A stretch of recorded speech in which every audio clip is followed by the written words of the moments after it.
Êxodo, capítulo 3, versículos 7 e 8.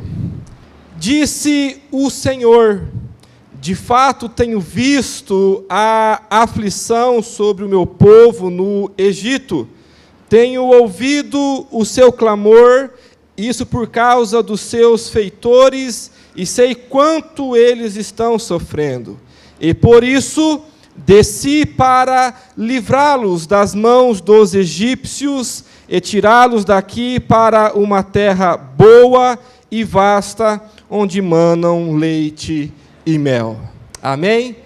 Esse texto, queridos, mostra quando Deus fala: tenho visto a aflição do meu povo, tenho ouvido ao seu clamor.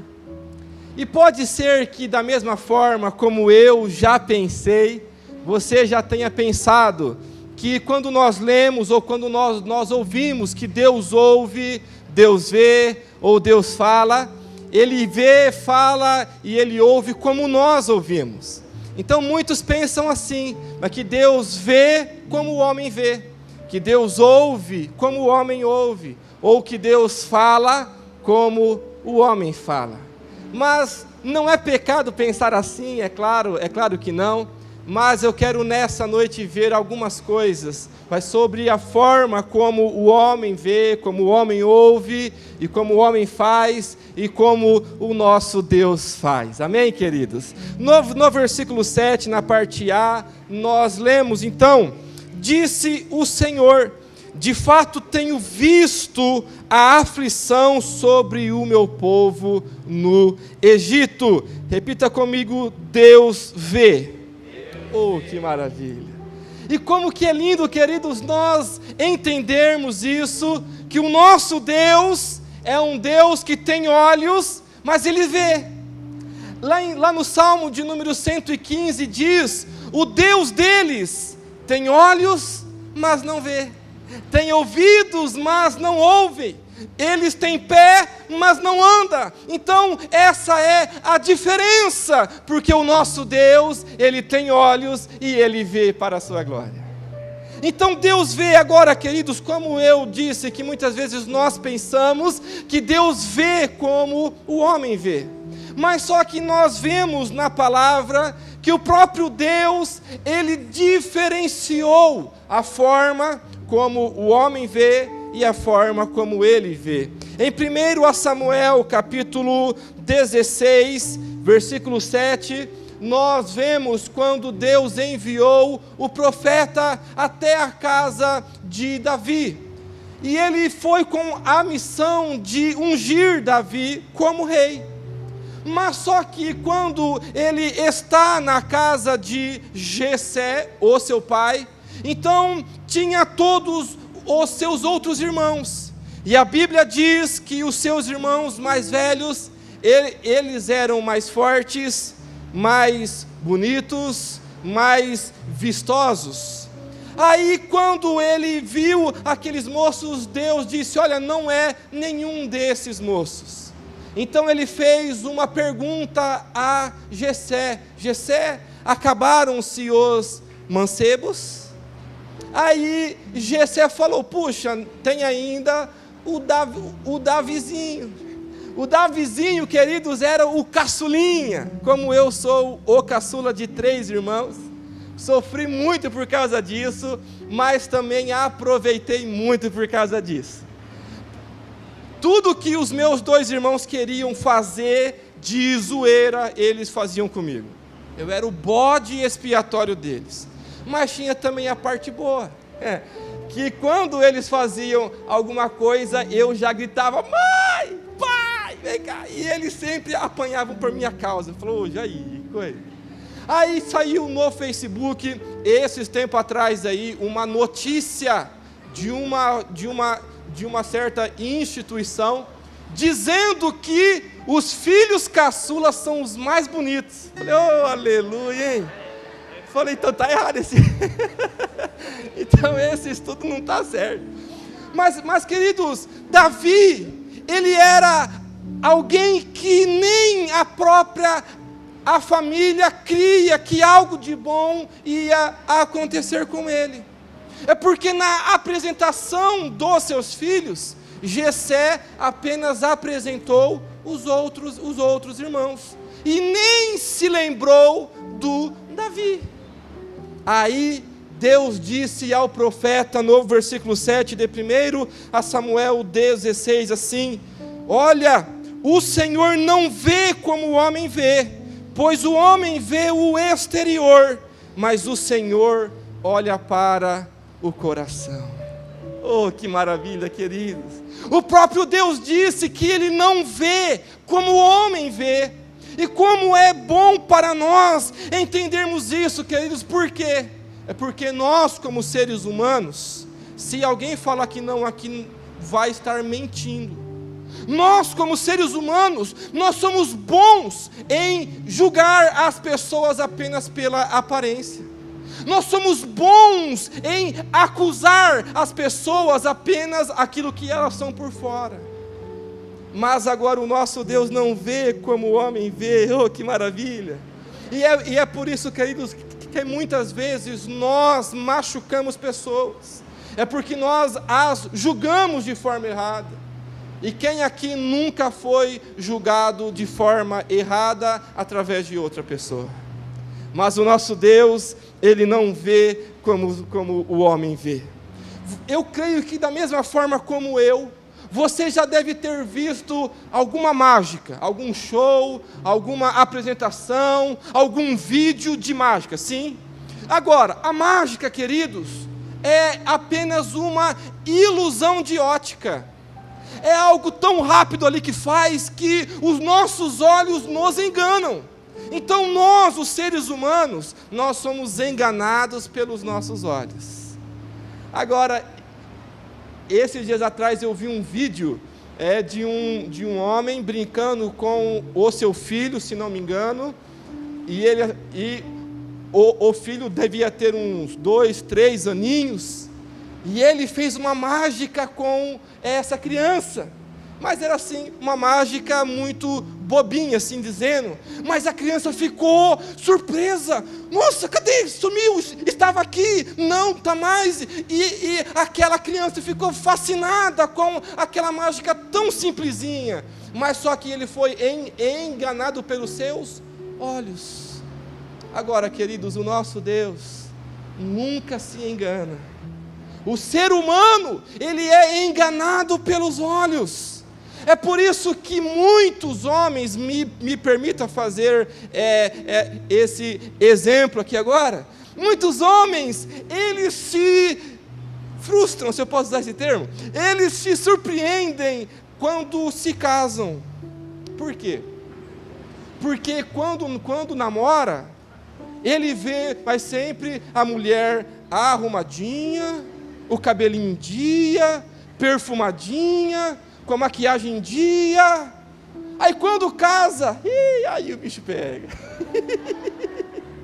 Porque você acorda do lado da sua esposa, ela não vai ficar arrumadinha enquanto dorme. Ela não vai acordar com o cabelinho de chapinha. Ela não vai acordar, então vai ser aquela coisa, fala, Jesus, cadê a mulher que eu casei, Jesus? Não, estou brincando. A minha esposa não aconteceu isso, graças a Deus, porque ela é linda e maravilhosa. Oh, aleluia.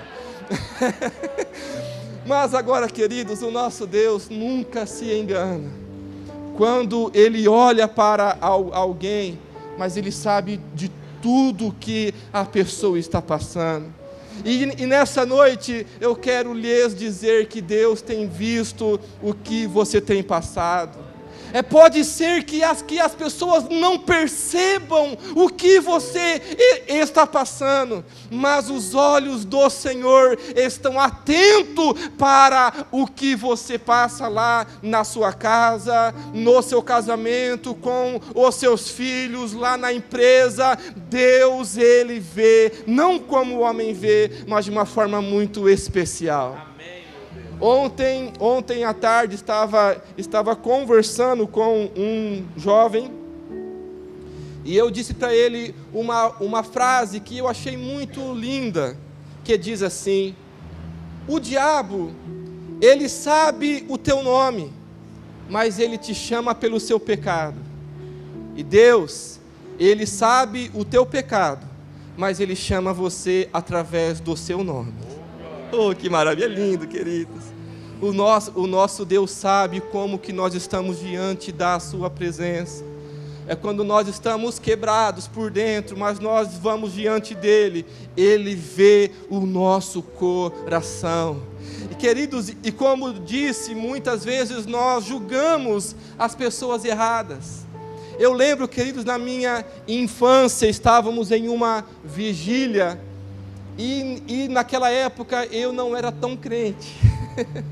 Eu estava assim um pouquinho frio e tal, mas só que eu estava lá, que os meus pais foram, então eu fui com eles. E eu então quis experimentar um pouco de adorar a Deus. E eu então ergui as minhas mãos e comecei a clamar, até que eu ouvi alguns risos. Quando eu olhei assim de lado, né? Eram duas mulheres, uma delas esposa de pastor, rindo de mim porque eu estava adorando a Deus. Aquilo para mim foi um choque. Eu falei, puxa, eu estou aqui adorando a Deus e essas duas abençoadas rindo de mim. Mas, queridos, Deus estava vendo o meu coração. Não se importe com aquilo que as pessoas riem, dizem, falam, comentam. Não, importe-se apenas em adorar a Deus em espírito e em verdade, que nessa noite já foi falado que Deus procura os verdadeiros adoradores. E Deus recebe o nosso louvor quando nós o fazemos de todo o nosso coração. Amém, queridos? Então, de fato, tenho visto a aflição do meu povo no Egito e tenho ouvido o seu clamor. Repita comigo: Deus ouve. Oh, que maravilha! Deus ouve. Agora, nós estamos comparando a forma que o homem faz e a forma que Deus faz, sim? Deus não vê como o homem vê, e Deus também não ouve como o homem ouve. Eu duvido, se eu posso usar esse termo, eu duvido que tenha alguém aqui presente, ou alguém que nos ouve pela internet, pela rádio, que alguma vez na sua vida você não tenha dado atenção ao que você ouviu. Acontece muito no casamento também. O cônjuge fala alguma coisa, você nem se importa. Aí o outro pergunta: ouviu? Ouvi. Aí o bicho pega, caso ela disser, repita para mim então. Aí acabou o mundo. Quando o filho, ele não dá ouvido para sua mãe, a mãe e o pai falam um monte de coisa, mas ele não ouve. E acontece também, pode acontecer que amanhã, pode ser que muitos nem se lembrem aquilo que eu preguei nessa noite. Por quê? Porque nem sempre nós damos atenção àquilo que nós estamos ouvindo. Então, queridos, agora, o que eu acho legal é que a Bíblia, tanto nos Evangelhos e lá em Apocalipse, fala uma frase muito legal: aquele que tem ouvidos para ouvir, ouça. Agora, muitas vezes nós temos ouvido, mas nós não damos atenção para aquilo que está sendo falado. E em 1 Samuel, capítulo 1, dos versículos 10 a 19, nos fala da mãe de Samuel, a mulher com o nome de Ana. Ana, ela era estéril. E naquela época, uma certa mulher que não podia ter filhos, ela era ridicularizada. Porque a mulher tinha que ter filhos, mas ela era estéril. Mas ela tinha o desejo de ter um filho. Aí até que ela foi ao templo do Senhor, e no versículo 13 fala assim: enquanto Ana no seu coração dizia, e só se moviam os seus lábios, mas não se ouvia a sua voz. Ou seja, Ana, ela nem conseguia mais falar, E quantos de nós, muitas vezes, não estamos da mesma forma que Ana? Deus, eu estou aqui, mas não consigo nem falar, Jesus. Mas agora, queridos, aquilo que eu acho lindo é que, quando o profeta Eli viu Ana, ela movendo os seus lábios, mas não saindo palavra da sua boca, julgou Ana. Falou: mulher, você está bêbada, mulher. Você tomou um monte, aí você vem aqui agora. E ela falou: não, profeta.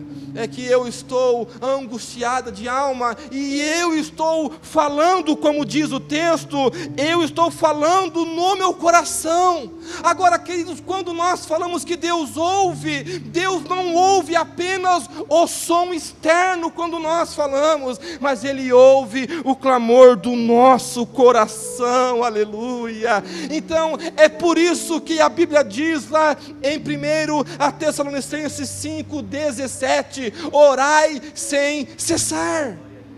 É porque nem sempre nós poderemos falar em alta voz, mas quando nós oramos ou quando nós clamamos com o nosso coração, o Senhor ouve o clamor do nosso coração.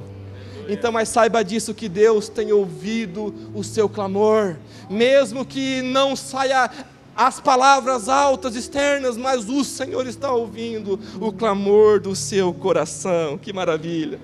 E no versículo 8 diz: e por isso desci para livrá-los das mãos dos egípcios e tirá-los daqui para uma terra boa e vasta, onde manam leite e mel.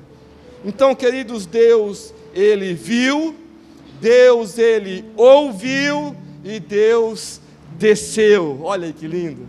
Deus viu, Deus ouviu e Deus desceu. Então, queridos, quando Deus desce, eu vejo duas coisas. Deus desce primeiro, é porque Ele pode, porque Ele é rei, Ele está acima de nós, então Ele desce.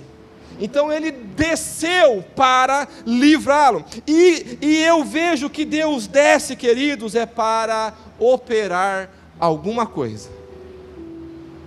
Quando Deus desce, é porque Ele quer realizar alguma coisa. O Senhor desce para operar mudança. Então, quando Deus desce, Ele opera mudança. Que lindo isso! Nós vemos, queridos, na Bíblia, que Jesus desceu à terra. Jesus desceu à terra. Jesus, Ele estava à destra de Deus Pai, mas Ele desceu à terra.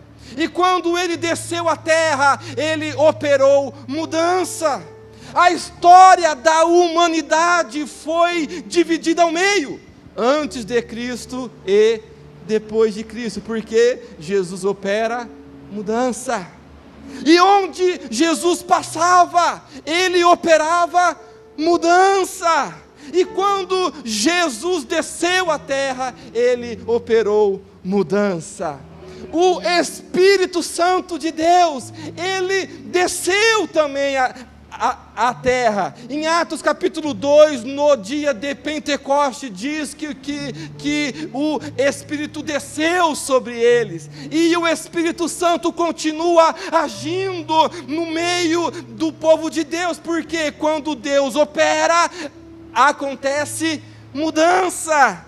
Todos nós já fomos mudados pelo poder de Deus, amém, queridos? E se por acaso você ainda não foi mudado, eu quero te dizer isso, que o Espírito Santo pode operar uma grande mudança na sua vida, dividindo a sua história antes de Cristo e depois de Cristo. Gente, vale muito a pena ter esse encontro com Deus, é porque Ele opera mudança, e sempre mudança para melhor. Agora, queridos, eu disse que Deus, que quando Deus opera, Ele faz o quê? Mudanças, certo? E quando nós falamos sobre mudanças, eu vejo duas coisas. A primeira coisa que eu vejo são as renúncias. Quando Deus opera a mudança, tem que haver renúncia. E a outra coisa que eu vejo é que tem que haver conquista. Quando Deus fala aqui em Êxodo 3 que Ele desceu para livrá-los das mãos dos egípcios e tirá-los de onde estava e conduzi-los para a terra que manava leite e mel. John Maxwell, em um dos seus livros, ele falou assim: o maior obstáculo do sucesso de amanhã é o sucesso de hoje. Ou seja, aquilo que nós conquistamos hoje, nem sempre estamos dispostos a abrir mão e nós conquistarmos algo amanhã. Mas Deus opera a mudança, e na mudança tem que haver renúncia e tem que haver conquista. Agora, quando eu falo sobre renúncia, eu falo sobre passado. E quando eu falo de passado, eu vejo duas coisas também. A primeira coisa que eu vejo no passado são os erros que nós cometemos no passado. E quantas pessoas, queridos, estão aprisionadas aos erros do passado? Quantas pessoas que ainda vivem no passado por causa dos erros do passado, os erros do passado que têm influenciado no presente, e se não se libertar disso, vai influenciar no futuro ainda. Já conversei com muitas pessoas que me falam assim: Júnior, o meu passado me condena. Se o seu passado te condena, isso quer dizer que você ainda vive no passado. É porque a Bíblia diz em 1 Coríntios 17:5, se não me engano, que aquele que está em Cristo, nova criatura é, as coisas velhas já passaram, e eis que tudo se fez novo. Deus tem coisas novas para nós, mas muitos ainda continuam aprisionados aos erros do passado. E quando eu falo de passado, eu vejo também uma zona de conforto. É como assim? Aquelas pessoas que vivem dizendo assim: ah, eu já fui, eu já fiz, eu já experimentei, eu era assim. Então vive nessa zona de conforto, dizendo: eu já fui, já fiz, já era, já tudo, mas não vive hoje porque já fiz. Então isso é passado. Mas saiba de uma coisa: quem vive de passado é museu. Oh, maravilha! Mas Deus tem vida nova para nós. Deus tem coisas novas para nós. Deus tem coisas novas para o seu casamento. A Lela e eu, pela graça de Deus, estamos atendendo um casal. Eles têm idade de eles serem os nossos pais. É casado já há mais de 30 anos, os dois. Mas eles estão experimentando agora o novo de Deus no casamento deles. E esses tempos atrás estávamos lá na casa deles, e nós oramos então com eles, e eu disse: ô fulano, abrace a sua esposa. E ele abraçou a sua esposa, e ela começou a chorar muito, e ela falou assim: Júnior, já fazia mais de 30 anos que eu não recebia um abraço do meu marido. Aí eu falei: então filha, aproveita e beija também. Então vai lá, dá um beijo suculento na sua esposa. É porque são coisas novas. E só não vive o novo de Deus quem não quer viver. É porque Deus tem novo para todos nós, para a sua glória.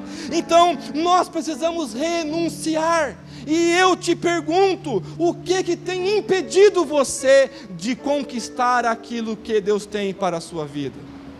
Será que é a idolatria, como foi falado nessa noite? Será que é o pecado? Será que são as acusações dos erros do passado? O que tem impedido você de avançar, de crescer, de desenvolver na sua vida cristã? É porque quando nós falamos de mudanças, nós falamos de renúncias. Agora, o pastor Billy Graham disse assim, que Deus nunca requer de nós que nós renunciemos a algo sem que Ele nos ofereça algo muito melhor. Então toda renúncia que nós fazemos para Deus, Deus tem algo muito melhor para nós. E se você quer conquistar o muito melhor de Deus para a sua vida, então abra a mão, meu irmão, em nome de Jesus, renuncie a isso, e eu tenho a certeza que você vai conquistar aquilo que Deus tem para a sua vida. Para esse povo, Deus desceu e Ele os livrou das mãos dos egípcios, tirou eles de lá e os levou até a terra que emanava leite e mel. Eu não sei o que Deus tem para a sua vida na terra presente, mas o que eu sei é que Ele tem o céu para te dar. O final da nossa fé em Cristo é tão somente o céu de glória, onde nós vamos morar para toda a eternidade com o nosso Deus. Então, por isso, querido, vale a pena renunciar tudo aquilo que nos afasta de Deus, e nós vamos nos apegar ao melhor de Deus para as nossas vidas, em nome de Cristo Jesus.